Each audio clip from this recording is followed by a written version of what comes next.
পবিত্র কোরআনে মানুষ সৃষ্টি করে মানুষ কিভাবে চলবে, কিভাবে বলবে, কিভাবে রাজনীতি করবে, কিভাবে সমাজনীতি, কিভাবে পরিবার চলাবে, সবকিছু এই কোরআনের মধ্যে দিয়েছেন।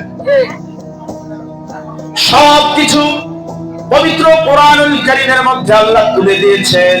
মনে করেন আপনার এক সন্তান বিদেশে থাকে, বিদেশ থেকে সন্তান আপনাকে চিঠি পাঠিয়েছে, আপনি পড়তে জানেন না।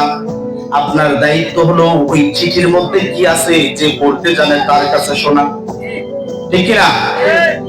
তাহলে বুঝতে পারবেন পাশের লোক যখন আপনি দিলেন যে বাবারে আমার সন্তান বিদেশে থাকে, বিদেশ থেকে চিঠি পাঠিয়েছে, আমি তো পড়তে জানি না, আমার চক্ষু নাই, আমার চোখ থাকতেও আমি এলেমহীন অন্ধ, এলেম নেই, এই জন্য আমি এলেম অন্ধ। বাবারে আমার ছেলে, আমার সন্তান চিঠির মধ্যে কি লিখেছে সেটা একটু পড়ে শোনাও। যখন ওই চিঠির মধ্যে ওই ছেলেটা, পাশের ছেলেটা বলবে যে বাবা যে আপনার সন্তান চিঠিতে লিখেছে অমুক ব্যাংকে 2 লক্ষ টাকা পাঠিয়েছি, ওই 2 লক্ষ টাকা দিয়ে বাড়ির কাজ করো, বিভিন্ন সমস্যা দূর করো, আমি অমুক দিন যাচ্ছি, বিবাহ শাদী করবো, ইত্যাদি ইত্যাদি চিঠিতে যেগুলো লিখেছে। এখন বলেন তো এই চিঠিটা যদি সে নিজেও পড়তে পারতো না, অন্য কারো কাছেও পড়ে শুনতো না, তাহলে বলেন তো বুঝতে পারতো নাকি? বুঝতে পারতো না।